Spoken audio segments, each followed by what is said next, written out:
Oh, it actually was a real call.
Hey everyone, thanks for joining us. We're gonna be That's in the next update.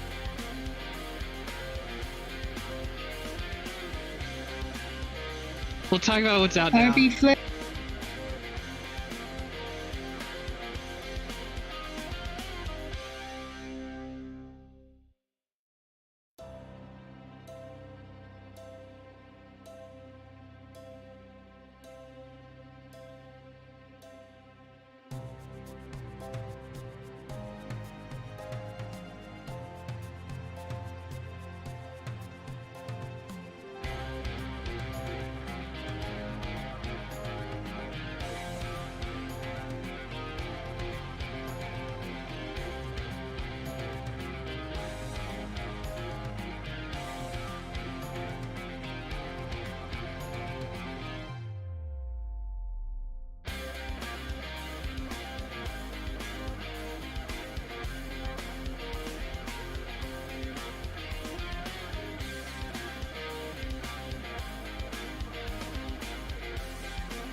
Ray Day Pinball, thanks for joining us.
I'm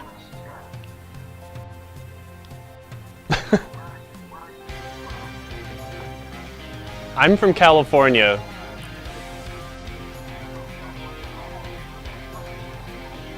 It's quite cold.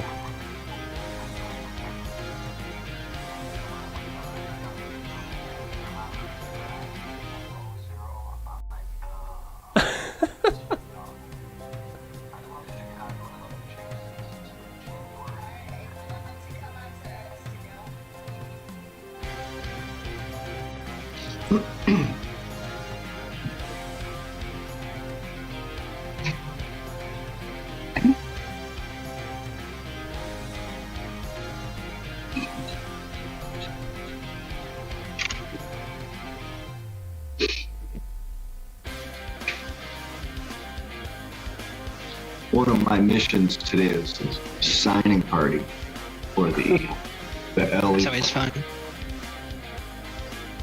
Time to get your wrist ready for all those Sharpie signatures. Yes. And I have a box, a big, heavy box of these things sitting next to me. This is half of them. I'm like, oh boy. Mics are hot. Mics are hot.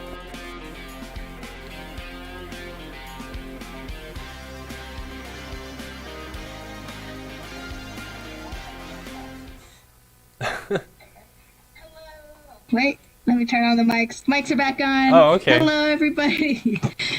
Welcome to our special PinTech Live episode for Stern Pinball's new Rush Pinball. We're super excited to have the designer, legendary John Borg, with us and his software engineer, Tim Sexton. Thanks for joining us, everyone. Thanks for having us. Thank you very much. Yeah.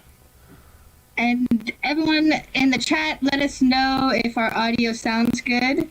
I can do some mixing while we go. Yeah.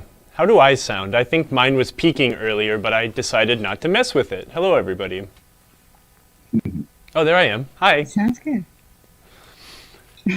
All right. We're all here. Emoto. We're all here. Okay, wait. So before we start, just to let everyone know, we have giveaways going on every 30 minutes. We're going to start with a really awesome Rush banner. Where is the Rush banner, Kyle? Didn't you guys set one up? Okay. I'm going to start the counter, and I'm going to drop the giveaway link in the chat. You only have to sign up once. This puts your name in the giveaway list, and after the timer goes off, we'll do a random generator and pick our winner. Yeah. Everyone can win sweet prizes. Can I go? Is it time to unleash me and my voice? Oh yeah, that is a nice banner. Nice. Can Tim and I sign up for that too? Y'all can sign up for it, sure. All right. All right, Kyle, take it away. So thank you for joining us from sunny, warm, beautiful Chicago, Illinois, where I'm sure no jackets are required. It's almost above freezing today. It's been nice. How is it? I mean, are you covered in snow right now or what? And ice. It's been like 0 degrees the past couple days. Few days, yeah. Yeah. Jeez. Yeah. I just keep thinking of the pictures of that snowpocalypse that happened a few years ago. Yes. I mean, I think that happens all the time, but maybe it was just a little extra snow that time that made it seem like the whole world was into Chicago's snow. That sounded fun. Anyways, thank you for joining us. I wanted to first off offer, condolences to both of you, and especially you, John, for the loss of, your good friend and colleague of many decades, Lyman Sheets. I was curious, if you'd like, are there any, could you share a memory or a good story from the, many decades you guys worked together? Oh gosh. Let's see. I remember back when things were kind of bleak and we were working on Big Buck Hunter, and I remember I went into Lyman's office one morning and I said, "Hey, Lyman," I go, "Do you have?" I go, "Are you all set? You switch is working, everything working properly. You need any work on the game done or anything like that?" And he goes, "No, everything's good, Borgie. Thanks a lot." And then the next day I walked in, and I was in the building, and I was walking into the building, and Lyman was coming out of engineering out to the factory, and he was holding a cup of coffee, and somebody pulled on the door as he was trying to open the door, and the coffee just spilled down his leg. He was so mad.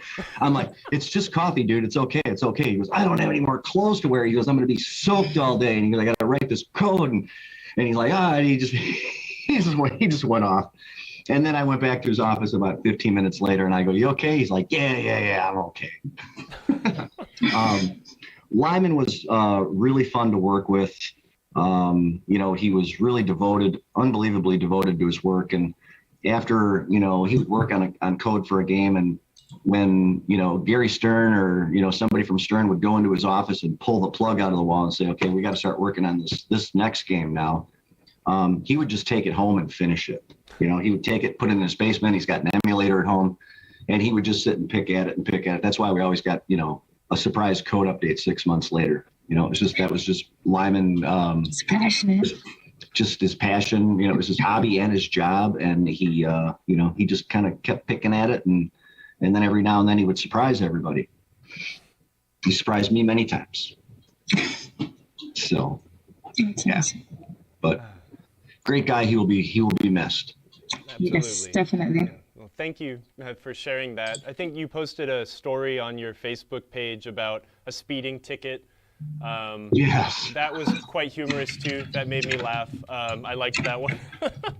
Yeah, we used to go on coffee runs, and I was coming back, and I just got in the car and put my coffee down and started up the car and started driving, and we had like maybe 5 blocks to go, and a police officer pulled up next to me, looked over at me, and then I saw the lights go on, and I went, oh, darn. But it was pretty funny. After the officer walked away from the car, Lyman goes, you should have just told him you were John Borg. You probably would have got out of it. And then there's like a moment of silence. And then I looked over at him, and we both just started laughing. John who? Well, I think actually that's quite a good segue in the sense that just in case you have no idea who John Borg is, John, you've been working in the pinball industry longer than I've been alive. Oh, I've heard that before. I'm starting to feel really old. Nice way to say I was it. thinking, it's like, how do I phrase this? You're right? very It's like, seasoned, Mr. Borg. Let's start right at the beginning. You started working at Premiere in the late 80s as a mechanical engineer, correct? 1987. If I remember correctly, I remember hearing a story you told, maybe it was Clay Harrell, but you were responsible for the new Gottlieb flipper, right? Did you design that entire mechanism? Yes, and there was a designer. Wow. If anybody, I'm sure people do, remember Steve Kirk? Yep. He used to tease me about that because I used to go to Galaxy World in Carroll Stream, Illinois, and I used to play pinball frequently with John Norris and Steve Kirk. And Steve always used to call them the Gottliebs because they had the Gottlieb logo printed on the bat. I actually didn't want to do that, but they insisted upon it, so I made it happen. And but yeah, I did the flipper design, the new flipper design for Gottlieb. They used to have those little fat ones with the big fat radius at the end, and I just never really liked them compared to Williams Data East flippers. Yeah. We made that style, that shape, but it had to have the Gottlieb logo on the top. Hey, branding is important, right? True. Yeah, that's interesting. So, and of course, you started your career in the pinball world as an engineer. Then, mechanical engineer. Huh? What was your background? I mean, did you study mechanical engineering, or? I studied mechanical engineering and I studied plastics engineering. I originally intended on being a injection mold designer when I got out of school, and then I ended up. I was looking for a drafting position just to get some work experience under my belt, and I was working for a mold maker at the time in Elmhurst, Illinois, which is very close to where Premiere was. And then I was looking for a drafting position, and I saw this ad in the paper, and it said mechanical engineer needed, and it had a phone number underneath it. There was no description, or I didn't know what the company name was or anything. So I called them, and they told me to come in for an interview, and I went into their front office, their lobby, and they had pinball back glasses around the perimeter of the room. And I thought, wow, how cool is that? This is a pinball company, And I played pinball. I liked pinball. I liked video games back in the day, but I never fathomed being a pinball game designer or anything like that. I just really more or less got lucky. And when I got in there and I started working with John Norris and Ray Tanzer and John Trudeau, I just, I worked on a drafting board, the old drafting board, from way, way back in the day before computers almost. I did that for a couple of years, and then I started to work on CAD when I was there at Premiere. And then when I came over to Data East, I went back to the drafting board again for 2 years. Later on, third year in at Data East, we got CAD, and I believe I did Tales from the Crypt was the first game I did on AutoCAD. And I remember Ed Sabula was the mechanical engineer that worked with Joe Camico from the get-go over there in the late 80s. And I took Ed Sabula down to the print room, and I sent the drawing of the playfield to the printer, and he watched this thing, just the pen come out and it would do its thing and the paper's moving back and forth, and it just drew the playfield in front of him, and he just looked at it and he goes, wow, I wish we could draw them that fast. I wish we could draw it that fast. I go, well, we can't draw them that fast. I go, but they print really fast. Prior to that, we worked on Mylar. And if I wanted to move a ramp and, if I wanted to open up a shot and I had to move a ramp and another shot over to the right, like 1/8 of an inch, I had to trace everything, put it back underneath the Mylar, and then retrace it again. And, try to keep the drawing nice and neat and all in check. It's definitely much nicer doing it on AutoCAD or SolidWorks. You don't miss those days then. Okay, good. I miss those days, that big pile of eraser shavings, where all my pencils would sit at the bottom of the drafting board. Yeah. And there'd just be a big pile of shavings, and I just shovel them off into a garbage can. Onto the floor. It's an art in itself, is the mechanical drawing. Now, we were talking about how old I am and how young you are. I was walking through the lab the other day, and I saw Harrison holding a Gottlieb Big House manual, and he's looking at how we did this lift ramp back then, in the 80s, and you couldn't see a mechanical arm, or you couldn't see the hardware that made the ramp lift. So I caught it out of the corner of my eye, and I go, Harrison, what is that? I go, what is that? And he goes, because I'm looking at this lift ramp on Big House, and I'm like, wow, that was a hand-drawn drafting board drawing that I did in like 1987 or 1988. He goes, I wasn't even born when you made this thing. And I was like, have you seen my walker anywhere? I'm like, Okay, I'm sorry for starting off. I'm sorry for comparing your comparison in your link in the industry by my age, but I'm still very young at heart, even though I'm getting older. Yeah, age is just a number. Yes. So then, so when did you start working at Data East? In 1990, in the fall of 1990. Essentially been working for Gary Stern for 32 years? Well, I took a vacation from 2000 to 2007, and I came back to work in 2007. Okay. Mm-hmm. So, but it's been a long time, and I would pop in here from time to time. I was doing some work for Chicago Gaming, working on some things over there, and I would stop here and visit on the way back. And then one day, Ray Tanzer called me up and says, in 2007, he says, "Hey, I think I've got a Led Zeppelin license. Do you want it?" And I'm like, "Oh yeah, absolutely." So that was what brought me back. So I worked on a Led Zeppelin game for about 4 weeks, and then they said we didn't procure the license, and that we were going to be doing Indiana Jones instead. And I was like, I love Led Zeppelin, but I was like, Indiana Jones, yeah, okay, I'll take that. So that's And Yeah. that was your first game back at Stern Pinball then? Okay. Yes. Yes. And it's only been, and then there's just been a bazillion since then.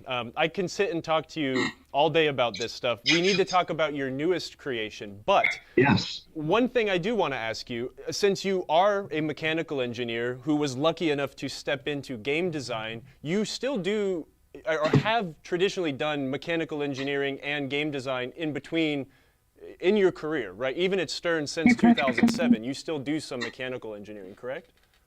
You mean other than pinball engineering, or? No, like for the company itself, like you still do mechanical. Oh yes, yeah. I do layouts of mechanisms, and then I'll send it over the fence to my mechanical guru Elliot, and he'll take a look at it, and then he puts his spin on it. But I like to, sometimes I'm working by myself in the beginning, and I like to, I'll draw something, and then I'll cobble it together and see what it does, and then I'll show it to Elliot and say, hey, what do you think of this thing? Is this cool? And he's like, oh yeah, that's really awesome. And then he'll look at it, and he looks at it from a different perspective, and he's very talented. Originally, like on the Rush game, there was a a motorized two bank that actually pushed the ramp flap end of the ramp up. So you shot a couple of targets, and then it lowered. And then it left the ramp setting on the playfield, and then you shot up into the time machine, and and then we simplified it, and then we ended up going with different motors. We went with stepper motors on this game, and it's a very, very simple assembly. It's a motor, a switch, a crank arm, and a ramp on a pivot with a lot of lights in it. Well, I don't want Tim to feel like he's just a nodding head. I know. Too. I was like, are we going to introduce Tim? We are going to go backwards to backstory. 2007 to John Borg's abandoned Led Zeppelin license, and that is my awkward segue into Tim Sexton, who Beautiful. is he's a code master at Stern Pinball, who not only worked on Led Zeppelin as a lead co-designer, but also on Rush, and you told me, and I'm going to remember, The Black Knight. Yes, The Black Knight. Thank you for reminding me, because I almost forgot. I love that game. Tim, welcome to the show again. Thank you. Yeah, nice to be back. So let's give Tim the same limelight. See what I did? No, okay. You started working for Stern in 2018 doing software. Bring us up to speed. Yeah, I guess my background, so when I was in college at Penn State University, not that long ago, I guess a decade ago at this point, maybe like 8 or 9 years ago, I kind of first found pinball and like the new games as it was coming back after the recession and stuff like that. So I got into the tournament scene while I was studying for my computer science degree at Penn State. And that's pretty close to Pittsburgh.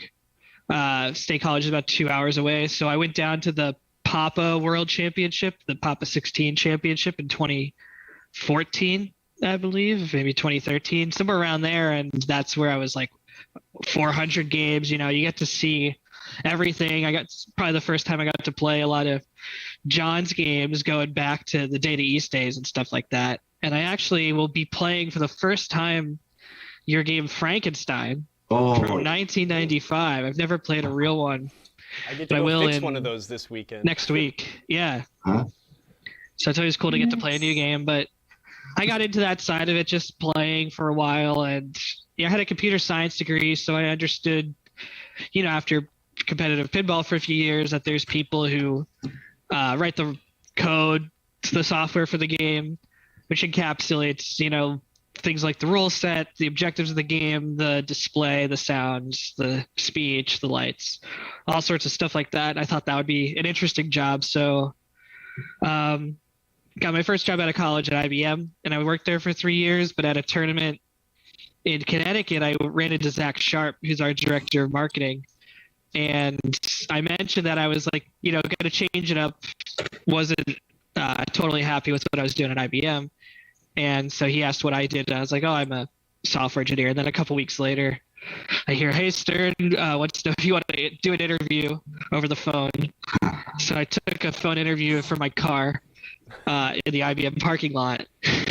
And then I had to call out sick to get on a plane to go to Chicago in like December 2017 because I was out of time off just to go out there because it was right at the end of the year. And, I already planned, Thanksgiving and Christmas holiday stuff. So I got out there and met a bunch of people on the team and heard back from George and moved my life out to Chicago in January 2018 in the middle of another cold Chicago winter, and couldn't have been happier to do that. So it's been a lot of fun since then. Worked on a bunch of games since then as a support engineer, worked on a couple games as the lead software engineer.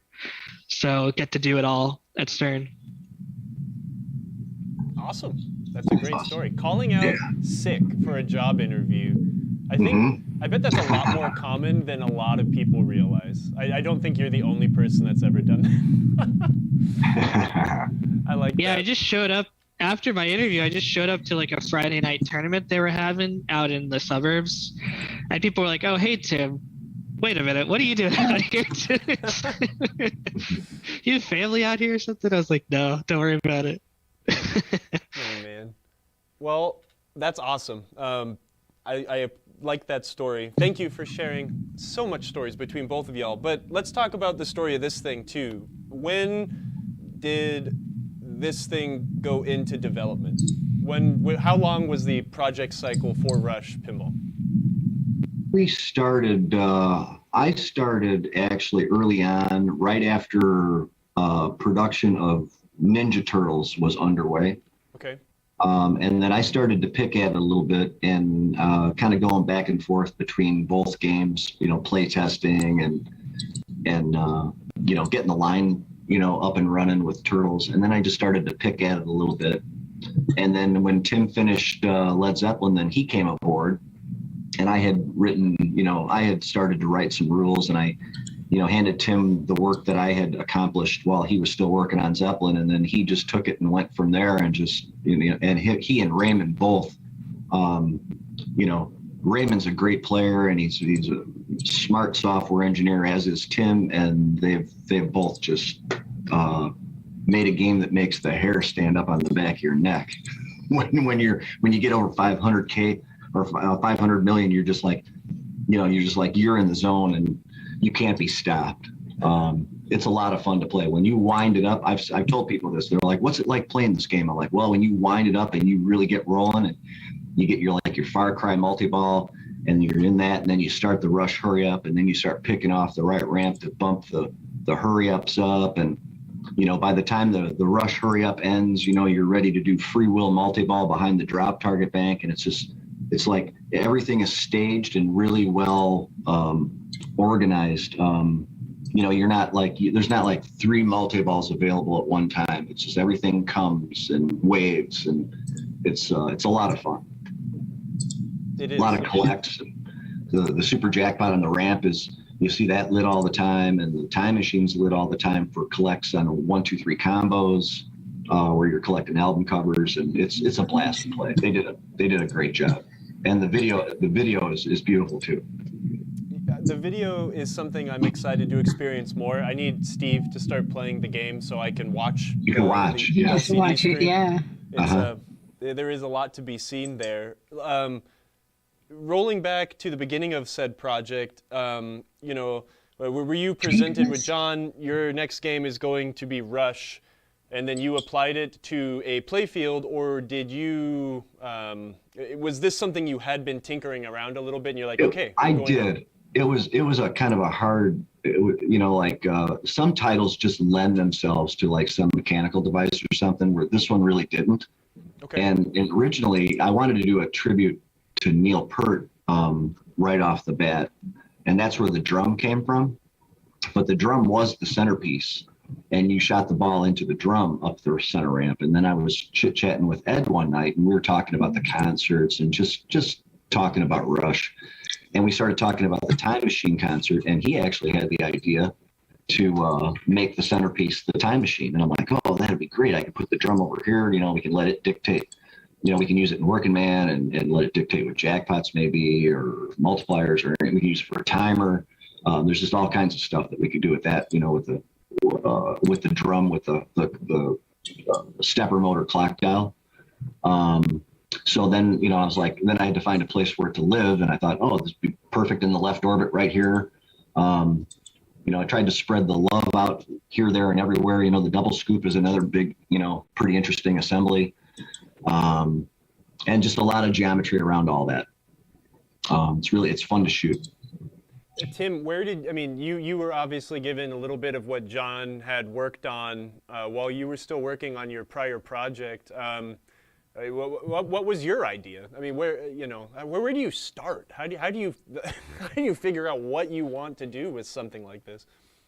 Yeah, well, luckily being here for a few years, you can look at a drawing and you could see it a lot better than you can when you first look at a drawing, right? Like it looks like just lines to you, and then eventually you kind of see where the shots are. So I remember when I was busy working on Led Zeppelin, and I think Raymond had just joined my team from Avengers to Led Zeppelin, and John had showed me his drawings.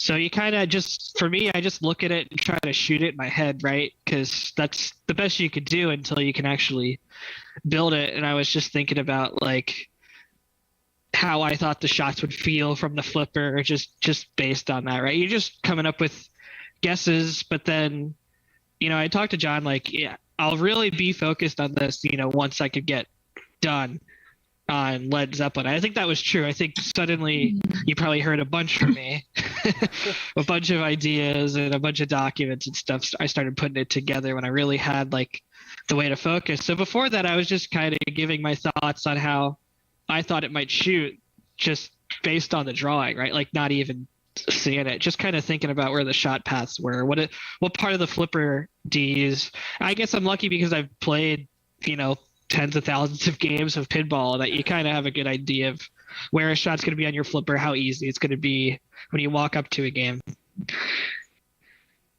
So that's where it started. And then John had a bunch of stuff, right? And I looked at all the, the Time Machine tour, right? So there's that big concert after the Clockwork Angels album comes out. They do a big tour and they have the Cleveland show. They do a big DVD, Blu-ray thing about it with all the production. And I think that era of Rush too, the more recent concerts have had the most elaborate stage production, most elaborate props, most elaborate lighting, and most elaborate graphics too. So, they have a huge career, but it was a good place to start with what has Rush been about recently. And it was still clearly these 3-hour amazing shows, but it was, there's more visual aspects to draw from. So I saw that and I talked to John and Ed, and they were talking about what they were thinking. And then I think we negotiated where we thought different multi-balls would start, how the different eras of Rush music would progress in the game. Okay. That must be daunting in the fact, like if we jump back to Led Zeppelin had a incredible career that lasted about a decade, right? A little bit longer than a decade. But Rush has been making music for 40 years? 40 years. It's like you've got a lot to go on with a catalog like that. And I can only imagine. They have 19 albums. It's not just that they have so much music. They have so many hits, singles. Their songs are long. They've done these conceptual albums. They do songs that are split up between 2 albums. And they have a really passionate fan base that demands, more and more. Like they can't get enough because they love it. So you can tell that they're a band that really cares about the performances they give every time they go on stage. Doesn't matter how old they are, they're gonna bust their butts to do the best concert they can possibly do. They'll play 2112 in full in a concert, right? Because like that's what some of the fans want. They've done that a few times. They do these overtures. They'll do it a little differently in a different tour. Every time they play Tom Sawyer, for instance, they do something special with it on every tour. So, they're guys that have fun and they really are dedicated to their craft. Absolutely. I think on their worst day, they probably still look like they were having fun on stage. There's definitely, I can't think of many other three-piece bands that are as, massive as Rush is, but we can talk about music another time. But I just think it's like, you're right though, like the fans are rabid and very passionate about what they want, what they get. Obviously that weighs in, right? Like, you guys are on the internet, you see what people say, right? Everyone has wanted a Rush pinball machine. I think I've seen people asking for a Rush pinball machine longer and more often than any other game I see people begging for on the internet every time you guys release a new game, especially something related to music.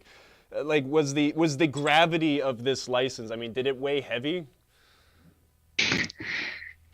They all do. To me, I don't know. Of course they do. You guys don't, just like the band, you guys don't you don't give half you know what I'm going to say. I'm not allowed to say the word. Yeah. You don't have whatever but this one is special, right? And it came out really polished and well. I mean, what was that like? Was that tough? Like, how do you figure out what else to fit into this project? There's only so much you can do. I mean, for me, it's like you have to be confident about the pinball, right? Because like that's the side that Stern is the expert side. I mean, Stern has been in business for decades, just making the best pinball machines, right? So that's what we come here, if we're passionate about pinball, we want to do the best we can, and we know what's going to work pinball wise and what's not going to work pinball wise. So that's the foundation of what we work with, I think, is like, if something is, I mean, just for me, if something is just too hard for everyone to achieve, it's not going to be fun. Yep.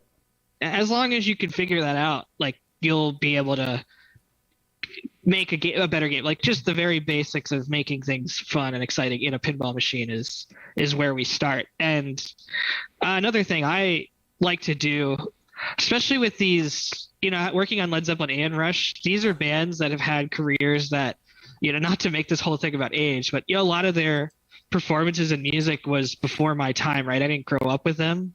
So I try really hard to immerse myself with the fresh perspective into it. Not that it's completely new to me, but I just really want to say, like, what is unique about this title? What's going to make this title unique, and how do I translate that into pinball? Sure. And then back to John's job. I mean, it's like, how do you make this game unique? You obviously had an idea of a centerpiece and some other things going on, but okay, wait, I see Emoto giving me a look. I think it's time to announce someone who may or may not have won something. So let me hold that question really quick. No, it's giveaway time. I wasn't giving you a look. I was giving the counter a look. Oh. This is fading into giveaway time. All right, everybody. It's been a great conversation so far. We are going to do a quick little giveaway with everyone who has signed up so far. If you missed signing up, then you can be put into the next raffle. It's not easy. So we're going to pull up the wheel. How many times did John put his name in there? I know, right? At least 10. Wow. Geez. I want that banner. I know. Alrighty. Let's see. I saw someone say something in the chat, John, that I noticed as well, but they put it eloquently, and I'll parse it down a little bit. But the shoot again eyes on the owl. I noticed this right away because I've been working on a Data East Star Wars, and C-3PO's eyes are the shoot again lights. I think I'm noticing something. There's another one.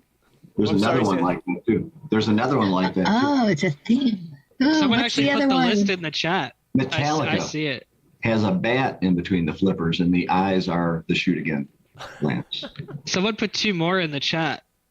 Nice. Guardians? Wait, so that's your signature, or one of your signatures, John? No, I've done it several times and I like it. I mean, if I can put instead of just having a light with a piece of text in the middle that says shoot again, it's cool to turn it into something. I like to screen over inserts and, have art encroach on the insert and then knock out the text in the middle so it's just the word there. it just, I don't know. I like doing that. Some people don't do that at all. They trap all their inserts and they put text on all of them, you know? So I like to blend. And Lost in Space, they claim, has 2 plates. Huh. Yeah, I guess I've only seen that game the a few wheel. times, too. I try to forget that one. Because of, I remember we all walked out of the movie theater and we're like, All right, Robert Rona. I know his name's kind of cut off. Robert Rona, congratulations. all right. You win a Rush banner. If you're in the chat, let us know, and then we'll reserve it for you. Otherwise, it's going back out there. Cool. All right, Kyle. Is one of the prizes like spend a week at Gary Stern's house? It's spend a week at your house and Yeah, my doing house. karaoke with you every night. Yeah. We'll come over. I'll bring a guitar and we can do some duets. Oh, we'll that'd jam. be All fun. right. I guess I think where I left off was maybe mentioning something about, like, you know, of course a lot of games will have like a centerpiece, and you know, this game, it turned into the time machine. So you've been talking about Ed, right? So how involved was he in this project? I chatted with Ed a lot, you know, and Ed handled the recording session of all the speech with them. You know, he's very good friends with Alex and fellow Canadian. Huh? Yes, absolutely. Yeah, Ed was throwing ideas out and just having somebody to just bat ideas against, and you know, to just chat back and forth. I've got a text message string that's probably a mile long. With just, you know, me and Ed chatting in evenings as I was starting on the game and, you know, into the first, you know, Whitewood. So then, well, I mean, let's talk about some of your design process then. I kind of want to know where you started from, what changed, what did you want, and where did those sorts of things end up? Every time I start a game, it's different. You know, if I don't have any support, you know, sometimes I'll start the pro first and in my head think of what I'm going to do to create the LE. I did that with X-Men. This game I started, and as I just started on a layout, and I wasn't calling it an LE or pro, and I just started to populate it. And it just got so busy. I'm like, yeah, this is the LE. This has got to be the LE. You know, the one thing about Rush is I was really intimidated starting on this project because, I mean, I just love this band. They're my favorite band of all time. And I have something to admit too. I was a huge Rush fan when I was young. I kind of lost touch with music a little bit, you know, in the early 2000s ish area. I never, until I started on this project, I had never heard Clockwork Angels or Snakes and Arrows. And when I heard those albums, Lyman and I always used to talk about Rush, and I was like, I liked the older, you know, I liked Hemispheres and 2112 and Farewell to Kings and, you know, the Fly By Night and all those albums. But I think after Signals, I kind of started to just listen to some other things and or nothing. And then in the mid 90s, I bought Roll the Bones and I bought Counterparts, and those albums are both stellar. And then after that, I never heard about another Rush album being released or anything. All I have to do is look on the internet to find out, I'm sure. But I never heard Clockwork Angels and I never heard Snakes and Arrows. And when I listened to those two albums, I was in love. I'm like, oh my gosh, it was like finding treasure. Just fabulous. And I said something to Lyman. I said, you know, Lyman, I go, I send music to Lyman. I would send music to Lyman frequently. And if he would have sent me one of those songs, if I would have heard Caravan or Far Cry or a dozen of those songs, any one of a dozen of those songs, I would have been all over it. So that was really, it was like finding treasure when I heard these, you know, these couple albums that I hadn't heard. So now I have every Rush album that ever existed. And wait, did you guys? I was distracted with the giveaway, but so did you get to pick the songs for this game? No, we didn't. Getty, the guys picked the songs, and Ed was in on that too. They sat and chatted. Oh, cool. Yeah, what songs that they wanted, and they looked at popularity, and then I was so glad that they gave us Bastille Day, because that worked out so great for that hurry up. You know, when you hit that last target and you shoot the ramp and you hear that, you know, and it starts going. It's just such a perfect hurry up song. That's awesome too, and I think the fact that Ed helped curate that song list too with them, since they're such good friends, and he's such a big pinball player too, he kind of knew which songs to pick that would be really well, right? So that's really cool. So, and almost all their music is high energy. You know, they very often or very, very seldom would go off and do like a slow song, or there's a song on 2112 called Tears. It's just gorgeous. It's just a beautiful song. I read that song to my sophomore English class when I was in high school. We had to pick a song. We had to pick two of our favorite songs, and we had to read the lyrics to the class. So I picked Tears. That was the second one I did. The first one I did was Passage to Bangkok. And that was exactly what I think my teacher was expecting. You know, some hard metal song or Motley Crue or something like that, or, you know, Black Sabbath. And then I did two Rush songs, and I did Passage to Bangkok, which was, everybody was laughing at the lyrics to that song. And then I did Tears. And I think my English teacher was teary-eyed by the time I got done, because she just didn't expect that out of me, I guess. Yeah, so great song. And there's another song that was one of the ones that I hadn't heard until I had started on the project, and that's The Garden. And if you watch that live on YouTube, it sounds just like the studio version. Those guys are just so talented and so good. And just watching Getty sing that song, it's a beautiful song. It's just fabulous. Most of their stuff is hard and fast and long, and that's the stuff that I really love. But they do some very nice songs too. Slow stuff's good too. Okay, so Tim, what do you think about Rush? Were you a Rush enjoyer before this project, or did you have to bathe yourself in Rush to get acclimated to the climate? I was a Rush enjoyer. I mean, I tend, you know, if I have control of the radio or the aux cord, as the kids say, I would put on experimental electronic music. That's my cup of tea. That's not really the energy you expect from a pinball machine, though. But I've always, you know, been musically inclined. You know, when I was a kid, I performed with the Philadelphia Boys Choir when I was 7 years old in Cuba and Norway and Sweden and Denmark, and you know, got to travel with music at a very young age, you know, before my voice changed to the very deep voice I have now. I was a soprano 1, so you can imagine me like 2 octaves higher.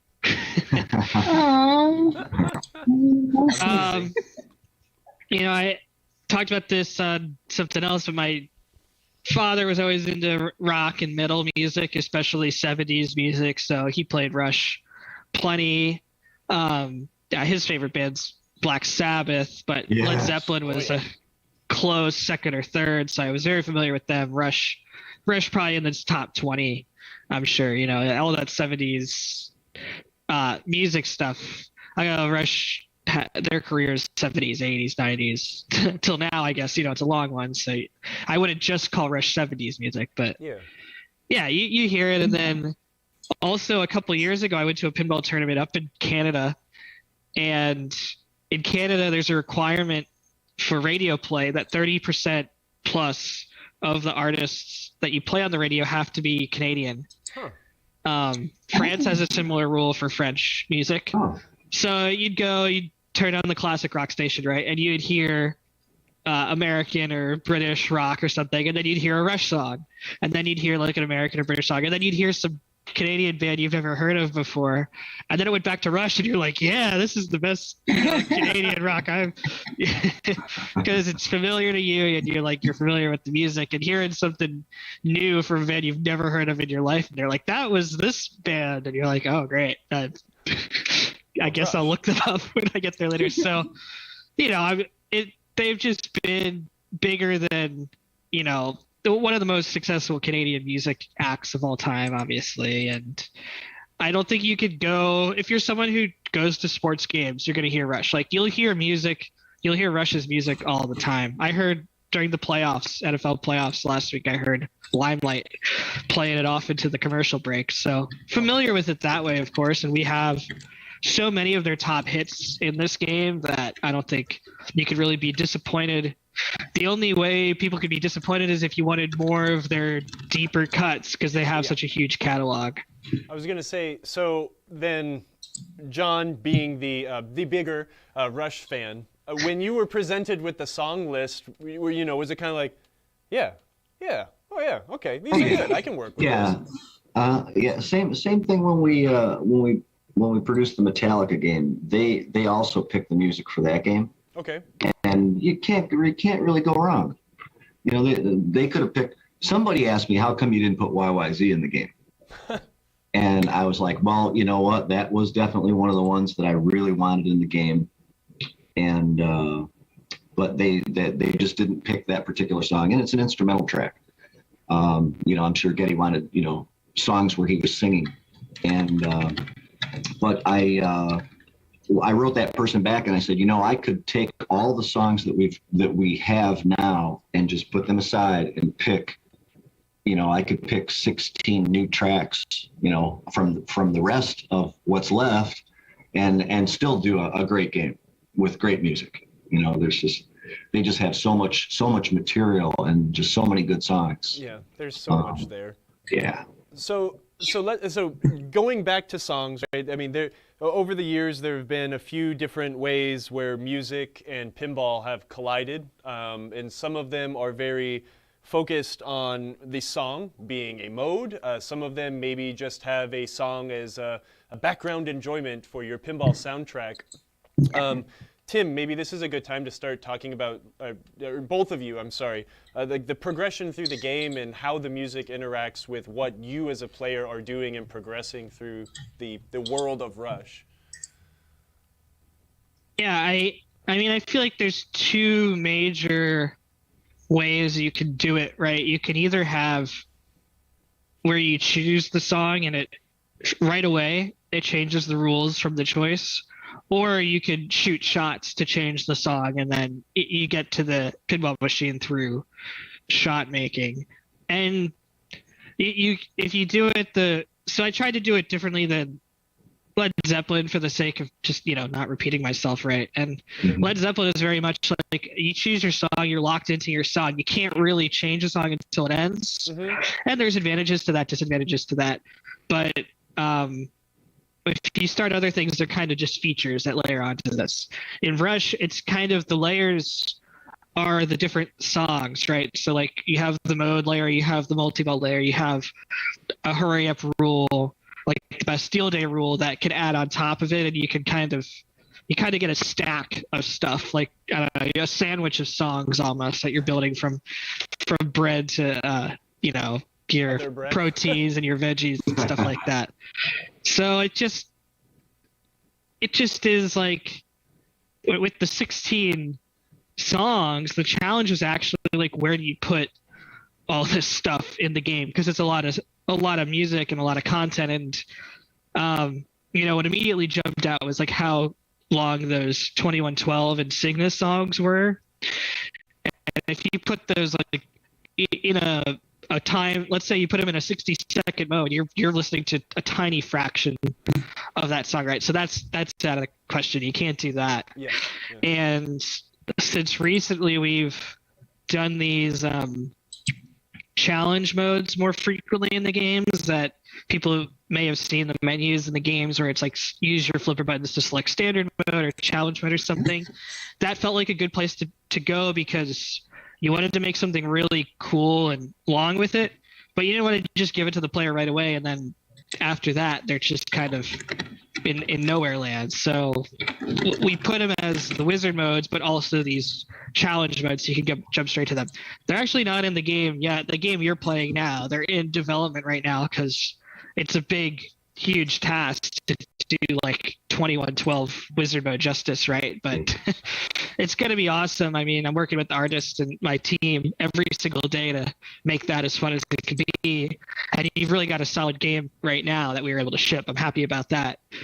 We played it on the stream and we didn't go easy, and we still didn't get close to where the wizard modes would be in the game. You know, like maybe one of us was like one multi-ball away or something, but to one of the 3 wizard modes, right? But they're going to be deep in the game. They're going to be a nice reward for when you get there, and you'll have the time to experience them and enjoy them. Yeah, and the challenge modes you'll get to play those. You know, if you're not a great player and you may never make it to wizard mode, you know, you can go and play the challenges, and you can experience that. So that's really, really interesting and fun.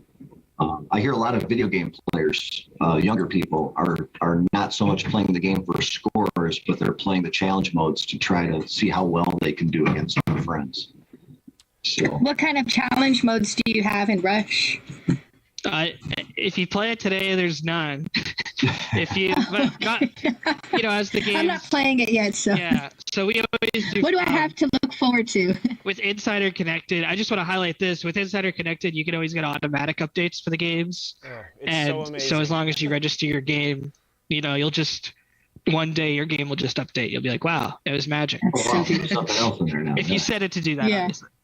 obviously. So as the game continues to develop the software, you know, we're going to have a 2112 epic adventure. If you're familiar with the 2112 song, it's split up into several movements, and it's the story of an individual who finds a guitar and learns how to play it himself, and, you know, presents music to a world where music has been outlawed and struggles with the regime in place. It's a kind of a foundational story for a lot of rock acts that came after. They felt very inspired by the 2112 song.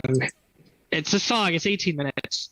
It's a song with 7 movements or something It's like a that. story, yeah. With an overture and a finale and all. It's like a whole piece, I guess. That's what it is. And then the Cygnus song, the interesting thing that they did was they released a song over 2 different albums. So Cygnus Book 1, The Voyage, comes out, and then the next album they release, on the Hemispheres album, they put Cygnus Book 1, or Cygnus X1 Book 2, Hemispheres, to fill out the whole front side of that album. So the song actually took place over 2 different albums. And in the game, you know, you'll experience each part of the Cygnus Book 1 and Book 2 as 2 separate wizard modes, but all tied together into one Cygnus series. This is blowing my mind, and I need to see it demonstrated. So Yeah, we're that going to need to sounds not so sell this for a intense. while. This needs to stay here so I can experience this. But you know what this is really pushing into my brain? I admitted it to you guys, and I joked that I was going to admit That's it so to proud. the audience Yeah, that I am a casual Rush enjoyer of the popular songs. I am a bass player, and Geddy Lee's bass playing is always very inspiring, but I've never actually dived into Rush. Yesterday, one of my best friends I'm going to Savannah, Georgia with tomorrow, told me that this is the first game that was made after a musical artist that he loves already. He enjoyed Metallica after he played pinball. He enjoyed Iron Maiden after he played pinball. I have a feeling for the 2.5 hours we will be in the car tomorrow, I will request that we are going to start listening to Rush the entire way down. Yeah, So get learned. I want to be able to really understand what you're talking about now. You've converted me, it sounds like. I think with this pinball machine too, you're gonna get so many new Rush fans. Yes, you know, are. Rush is such a household name, but a lot of people can't necessarily name all the tracks, or, you know, or if we hear it, we recognize the song, but don't really connect it to Rush. Yeah. But just from watching Kyle play it a little before we started the stream and the excitement with it, I think, you know, for, you know, people from our generation and stuff too, we're going to be putting Rush on our Spotify playlists from now on. Yeah, I think Opening all riff that to good Working stuff. Man just has been stuck jumps in my out. head for 3 days. Yeah. Yeah. Far Cry, just when that happened, that multi-ball happens, that song is very powerful. It just jumps out and it sucks you in. I think we're going to make a lot of Rush fans, pinball people too. You know, I think I've seen it happen. We had a vendor that sold us the EL wires for the Tron ramps, and his name is Carl, and he wanted to purchase a Tron LE because his product was in the game. He was interested in pinball, but he didn't have any games at home or anything. He has 30 games in his basement now. Since 2010. It only takes one. You know, just you get one, they go, oh, you know, I get another. It's like a comic book. You know, you read it, and then you're like, okay, I've been there, done that. I know what this one's about. Now I got to go get another one.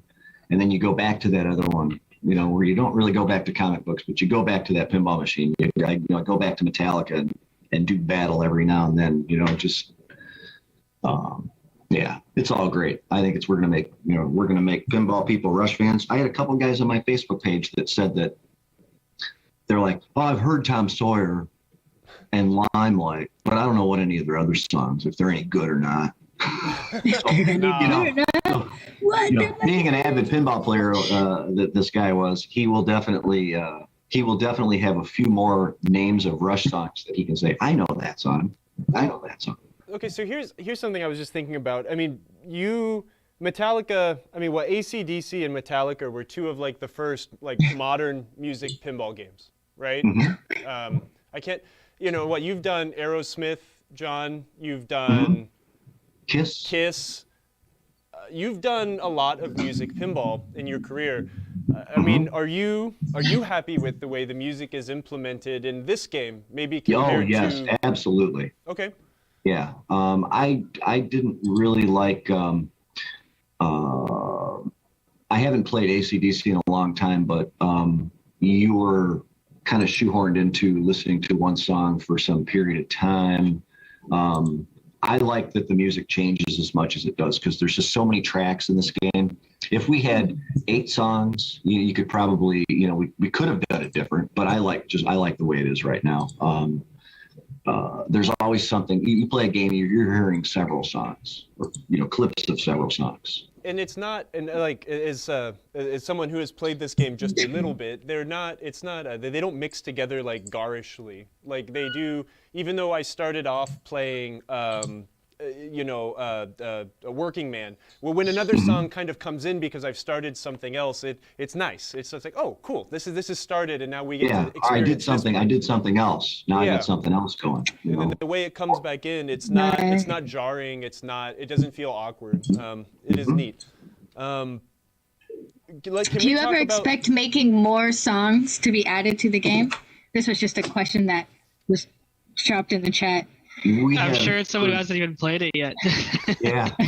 There's so many songs. Why do you need more? And not only are there a lot of songs, they're long songs. You know, they don't do songs. Like the whole discography, please. Yeah. You may need a server farm attached to your game to hold all the music.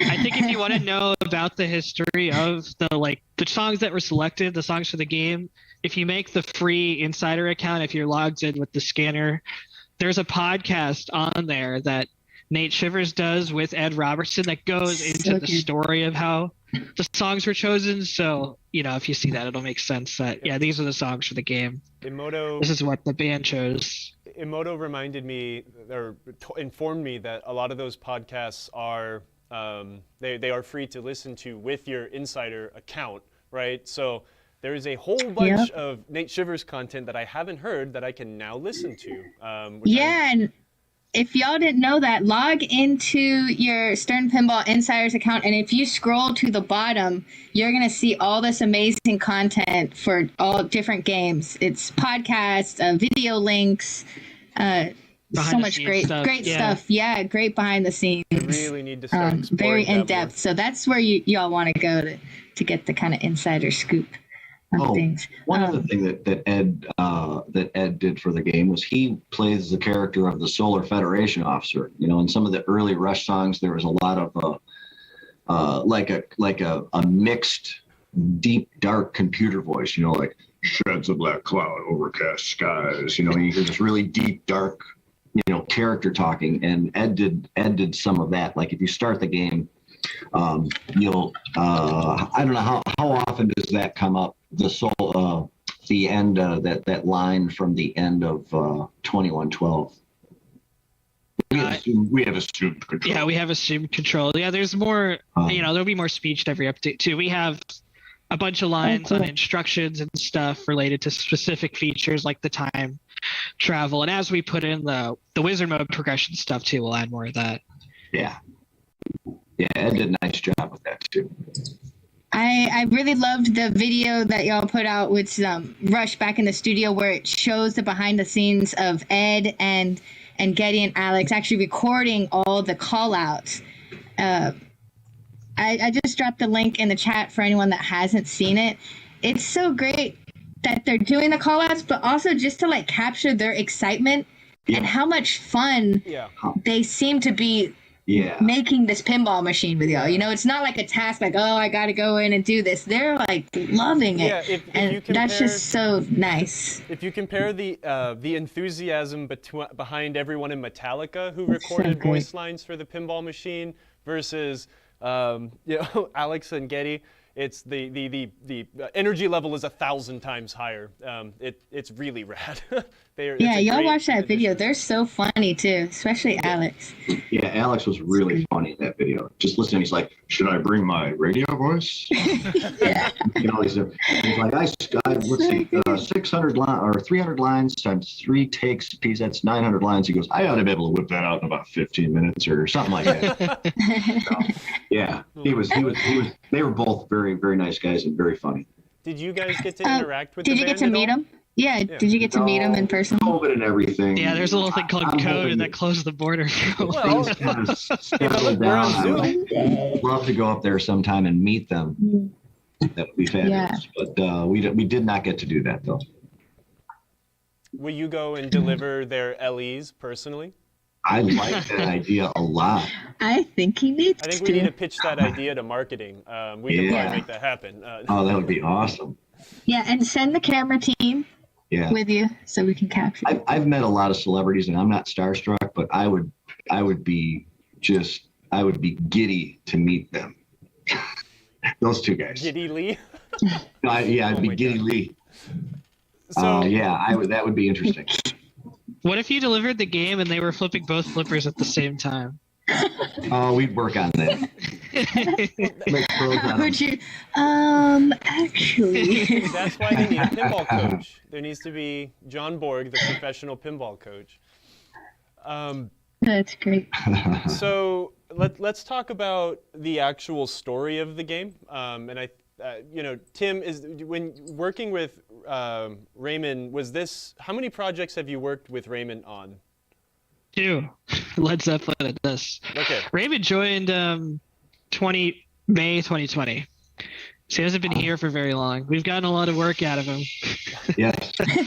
as they do at Stern. He loves it, I'm sure. I met Raymond in our lab one day. I was working on the Rush prototype, and Raymond walked up behind me. He goes, "Wow, that looks pretty good."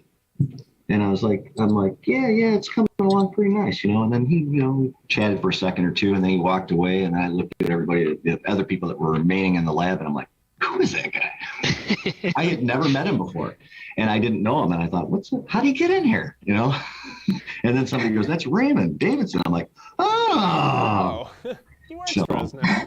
Yeah, if we're going to teach Getty and Alex how to play pinball, I think Raymond's the guy, because he's the best pinball player in the world. Yes. Yep, he is the current number 1. Yeah. And he was just here in South Carolina, and I was not able to come to the tournament that he was playing in. So I haven't met actually, no. I think I met him once at a pinball tournament in San Francisco, but he's in now he's here where I live. I should have gone over. Anyways, so you guys working on this together, like, did you and Raymond and John get together and kind of write the story of Rush Pinball, or was this something presented to you? How did you get the story of the game going? It was like a discussion. I think the mechs had to tell the story, the sculpts especially, right? The time machine. Mm-hmm. So what do you do with the time machine? You travel back in time. The time machine comes from the introduction to the Time Machine tour, and the guys in the video, they do the skit at the beginning of the tour where they're like in a bratwurst shop or something, and they're playing this like accordion. It's just like a goofball skit they did, and then they take them through time. There's a big time machine that goes off by accident, and then that teleports them right onto the stage, and then they start playing The Spirit of Radio. Yeah.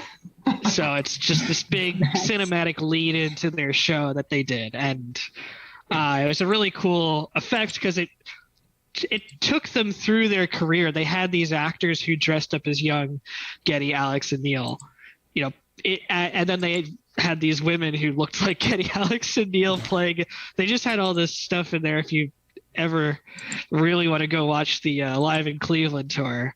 So on the Time Machine, figuring out what the modes would be there. So initially with the Time Machine, you're going to go back in time and you're going to play their classics, their hits, right? You're going to play their 70s and 80s stuff. Okay. And then their more contemporary stuff, their Far Cry or their Headlong Flight, that stuff is going to be, that's not at the Time Machine, right? Because you don't need a Time Machine to get to Far Cry. It was too recent. But to get to 2112, which will be the ultimate goal in the game, you're going to need to I'll tease it out here. You're going to need to figure out how to get the Time Machine to take you to the future. Okay. That's going to be the overall story, and you have to go back to the past to, uncover the secret to actually get all the way to 2112, where you're transported into the dystopian future that is 2112, and you have to save, follow the story of 2112. If you don't know the song, you have to save, humanity's been enslaved and they're not allowed to listen to music. You have to restore rock music. You have to power everything back up. And you got to work with the Solar Federation. That's where Ed comes in with his speech to liberate the people. I need to listen to that album. That sounds just as epic as it should sound for a Rush game. That's great. So then, I'm just going to pretend like I've never touched the game, like most people here have not. Is this a mode-based game then? Is it shoot something and hit a scoop and bam, you start something and now you've got an objective? Or how does that progress? So you've got 6 major modes that start at the Time Machine. Okay. The modes themselves correspond to 6 different songs and they're untimed. To light those modes, you collect the different colored records around the playfield, and when you focus, if you want to focus on a specific color, that'll choose the song you want to play, and then when you shoot the Time Machine, it'll start that song. And you can continue to collect more and more records, and it will juice up the value of the song before you start the mode. If you just want to bash the Time Machine right up the middle, you don't want to collect any records. You just want to go for it. There are 3 different Time Machine multi-balls: Red Barchetta, Subdivisions, and Fly By Night multi-ball. Okay. And you can start a multi-ball and a mode at the same time at the Time Machine. And then the Time Machine also is where you can collect your 1, 2, 3 jackpots. And around the playfield, there's different inserts that say 1, 2, and 3. And if you collect a 1, 2, 3 combo, it gives you an album for that unique combo. You go up the middle, get your jackpot, and it feeds the ball around to the upper flipper to shoot the left ramp from the upper flipper for a super jackpot. You could actually get multiple 1, 2, 3 combos, go to the Time Machine and get an even bigger one. And then, so there's a bunch of other multi-balls devices around the playfield. There's the lock rule on the right ramp. There's light lock targets. Those light the scoops. And you can start Far Cry multi-ball there. There's Free Will multi-ball, where you have to collect all the instruments on the drop target bank and then shoot behind it to start Free Will multi-ball. And there's also Headlong Flight multi-ball, which you can bring into other multi-balls. And that's from advancing the clock all the way to midnight. So just pop-upper hits, collecting your drums on the instrument bank, going under the flipper, starts a drum solo. There's different things you can do in the game to help the pop-uppers advance the clock more, but the main way you do it is hitting pop-uppers throughout the game. And the balls feed into there throughout multi-balls when you plunge into play when you shoot the orbits. So you'll get plenty of pop-upper hits. So it's a good late multi-ball to bring in. And that's a pretty quick overview of the basics. Now, obviously, in each of the modes and multi-balls, you have your own set of rules there. And you have a bunch of other features like the Bastille Day hurry up on the right targets. You have trying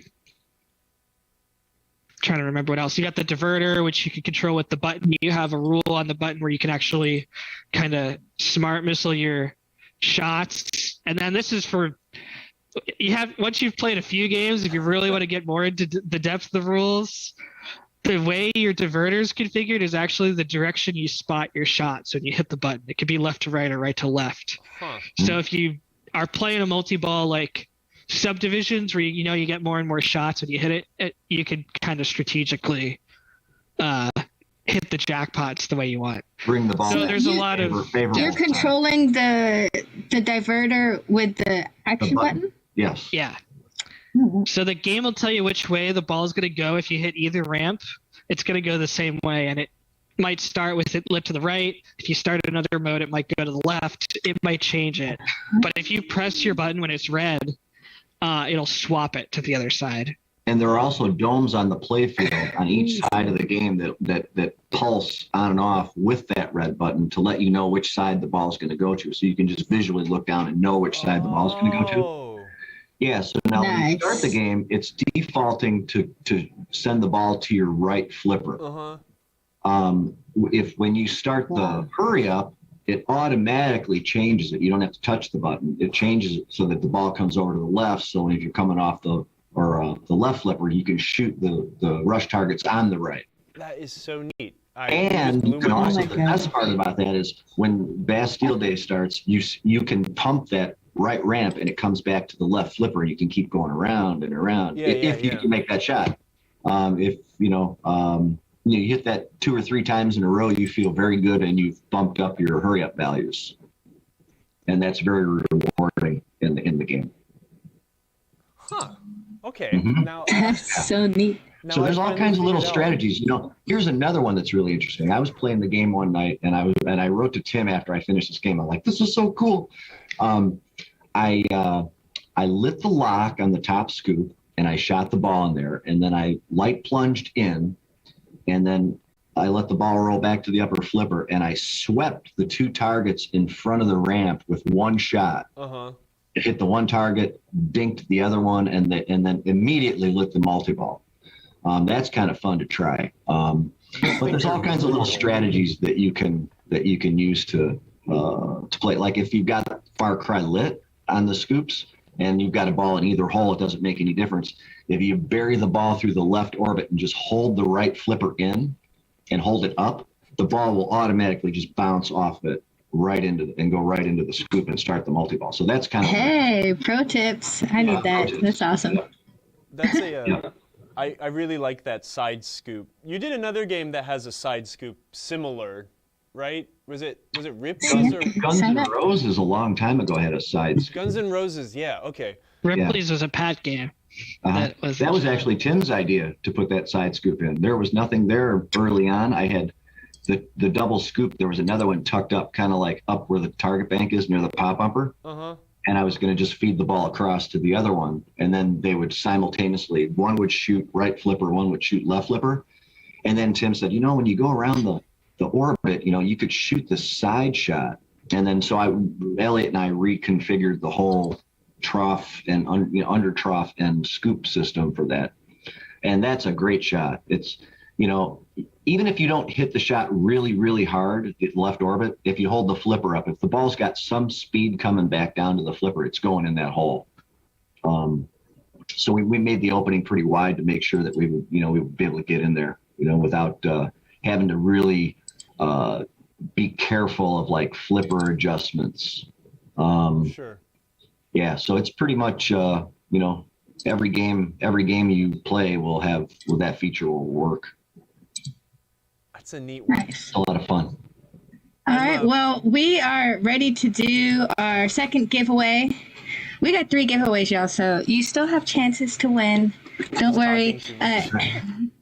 I know. Well, it's so exciting. There's so much going on with this game. It's hard to stop. So apologies, everyone.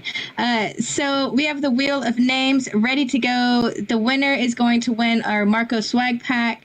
It's a Marco t-shirt and a keychain and some other fun swag. Sweet. So we're going to spin the wheel and see who our lucky winner is. Tim Sexton. Your Marco shirt of choice. As long as we have. I am right there. Like, it looks like my name. All right, Brian Reger. Congratulations, Brian. If you are in the chat, let us know. And then shoot us your shipping address to marcotv@marcopinball.com. Yeah. So congratulations, Brian. Everyone else, we have one last giveaway we'll do at the end of the show after our Q&A session before we let John and Tim go. And that will be for the special signed Translite, the Rush Translite, which is beautiful, signed by John, Tim, Ray Day, and Elliot, the rest of the team, everyone we can get to sign it. I don't think we'll be able to get Rush to sign it, but you'll get the creators of the game, which is better. Yeah. All right. That's my spiel. It gives a good spiel. Good job, Then Emoto. the I want timer to up. give you a little round of applause for that one. That was really concise and great. Good job. I love giving away gifts. Gifts for everybody. You are a giver. Okay, let's I'm feeling cheated because every time I was playing this earlier today, I was really trying to sweep those two lock targets in front of the right ramp. And I swear you laid that one closer to the flipper a little bit further away. So you cannot do that, and you are forced to try to shoot that evil target that makes you want to go straight down the middle. Now I'm going to keep trying that. That's the Punisher. Oh, yeah, tell me about it. It's a brutal one. What is, I mean, you, the way that you've designed many games, John, that are so different from each other. I mean, with this game, what is your favorite shot? I mean, if you had to say something, that one thing that gives you that feeling where your back tightens up and you're just like, man, this makes me feel like a god. I mean, what is the shot on this game? What is when I shoot the left orbit to the upper mini loop, and I shoot that mini loop like 5 or more times in a row, that's fun. You know, it goes around, it goes around, it goes around. You're like 5, 6, 7, 8, You know, I think my record was like 12, but we did change the geometry up there a little bit. Sometimes, and you're not really sure when you shoot that shot, sometimes the ball snubs as it comes out into the orbit lane and it settles down a little bit. And sometimes it comes flying at you. Mm-hmm. You know, it just comes through really fast. So you got to really be ready. It's like, and then the left orbit to upper ramp shot, it's like, the ball's going so fast, it's like a pitching machine, and that's fun. That's a fun challenge too. It is. I like that shot a lot. Personally, I like the right like little loop. So you hit the spinner and then it feeds back down to the flipper. Yeah, I wanted to set that flipper up so you could shoot at those side shots a lot in the game. And that's what I was going to say. Is I really appreciate the way that you laid out those ball guides to kind of make the ball stumble just a teeny bit at the apex of that curve so it comes down nice and gentle and you have time to aim. Yes. You know? Yep. Tim, what about you? What's your favorite shot in the game? Yeah, those two shots next to the time machine are really nice. I think the lower, I really like the ease of like the shots that are on the playfield, right? So the orbits and then the shots, the loop, and then the shots next to the time machine. But I think the satisfying ones are the ramps, because on the right you've got the metal ramp, which makes that great noise, of course, when you go up. And then the left is just a wicked fast plastic ramp, you know, with that great curve. And then when the diverter comes in, you get the ball right away, right? It's going to go right back to your flipper really quick. Yeah. So I named every shot as my favorite shot. Sorry. There's nothing wrong with that. What about things that were changed? Again, I don't know the entire layout of the premium. I've been watching the video that Emoto's been playing a bit, but when it came to first, second, third revision of the game, I mean, where were things moved? Did you have to tighten things up, loosen things up a little bit? We went back, Elliot and I went back, and we did kind of one pass where we just made everything so that it was really easy to take apart and put back together. You know, if you're shopping out your game, and it's not a real hard game to disassemble and put back together. Some of the things that were early on in the layout, I had if you've seen the Clockwork Angels album cover, it's primarily red and black, and it has the clock face on the front of the album cover. I actually had that on the back panel at one time. I had a little stage on the back panel at one time with a couple of little figurines on it. I had a die on the double scoop with lit pips. So those are some of the things that we kind of tinkered around with, and decide, well, our time machine's more important than this, so we're gonna, keeping our time machine, of course, and we let a couple other things go, but we tinkered around and played with a couple different assemblies and tried some things. But pretty much layout-wise, as far as shot-wise, other than what I call Tim's moat, that's the top scoop shot.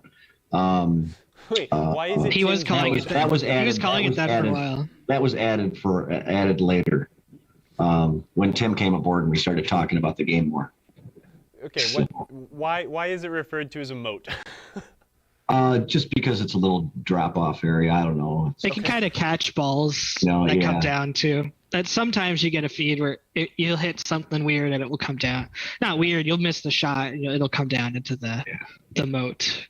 Yeah, no, I that is fun. It is a little surprising because from the player's perspective, you can't see that top post is inset just enough where that ball can sneak its way in a little bit.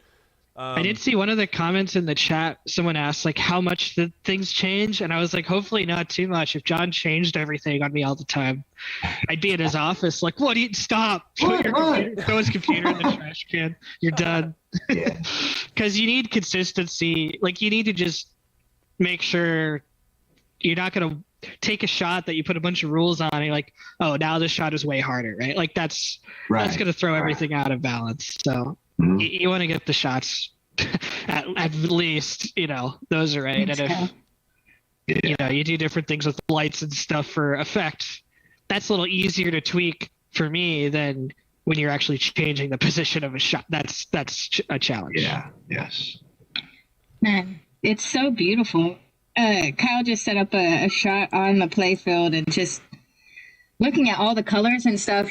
One thing we haven't talked about yet, Kyle, sorry to take out of your train of thought, but the artwork. So this is a new artist for Stern and for pinball in general. Can you guys tell us who the artist is and tell us a little bit about his background and what was it like working with him? His name is Michael Bernard, and the name of his company is Sunburn Designs. Am I correct with that, Tim? I think so. Yeah, I think so. He came to us. We had a few people draw just sketches of what they thought a rush backglass would look like. And Michael came in with his backglass, and he had a really cool guitar neck with the strings, and he had a train from Passage to Bangkok traveling on the guitar strings, like that was the train track. And he just really had an interesting style. And then when he started to dig in, the LE cabinet is just stunning. It's like it's a piece of furniture. It's just beautiful. But he also he sketched we told him what the time machine was going to look like, and we gave him a rough of like an envelope of we have this magnet and these brackets, and we're going to put this housing around it, and it can only be this big, and we gave that to him, and he played with that design and look. Nice.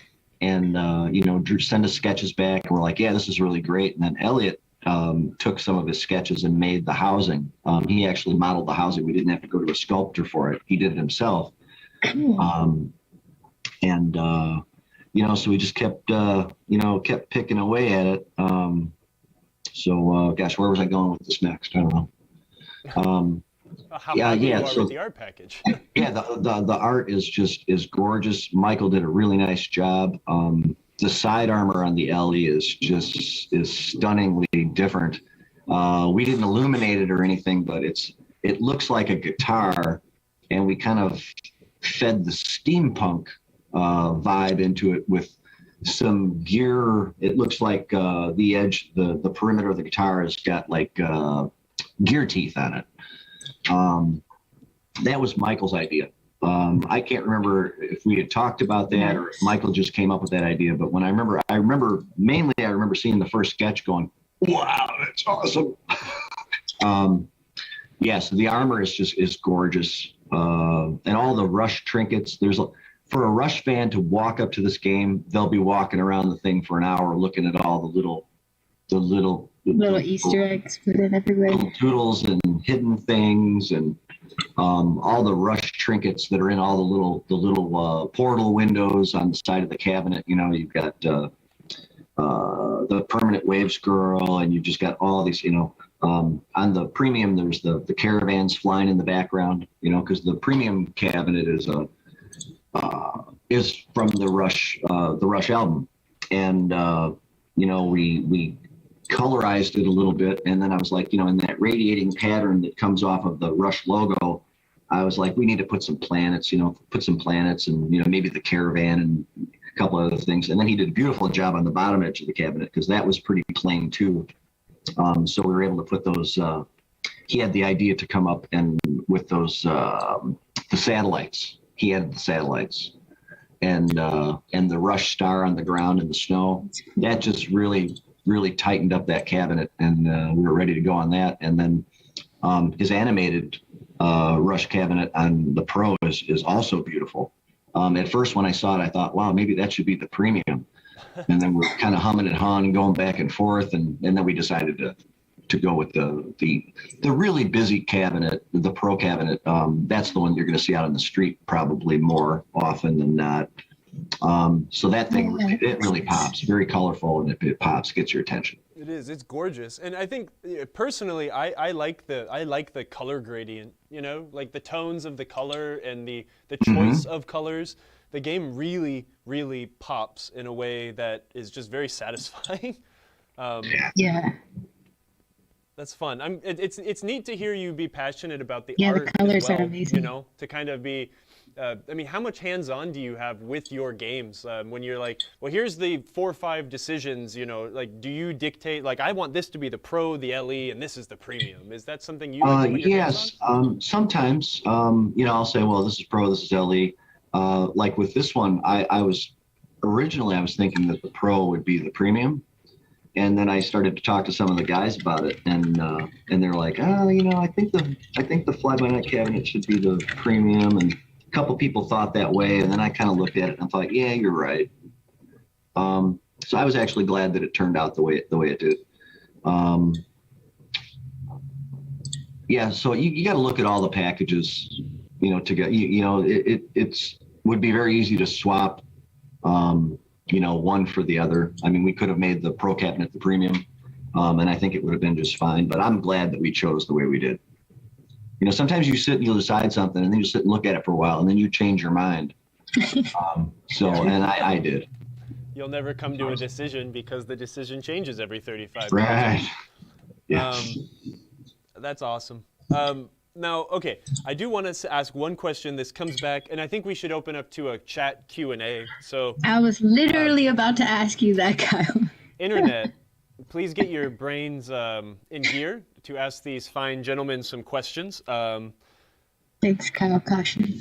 Hey, no problem. When you are, you said something about reliability and ease of service. Since this, 99% of the time, this is a show where I get angry at mechanical engineers for designing things poorly to make it really difficult for me to service the pinball machines. Mm-hmm. I do notice, like, in the last 5-6 years, like, Stern games are getting easier to service. Things come out a lot more modularly. Is that a word? It is now. Modularly. It is now, It is now, yeah. I always make up new words. They are easier to get to, even premiums, LEs. I mean, how much, when you are laying things out, do you think, I want this to be easy to come out for X reason? Yeah, I'm pretty much always thinking about that all the way through. But sometimes you'll work on, say you build your first couple of prototypes, and then you've got to take a unit out and you got to go rework it or change it or do something to it. Like the time machine, the plastics that surround the time machine, all very easy to get the time machine out now.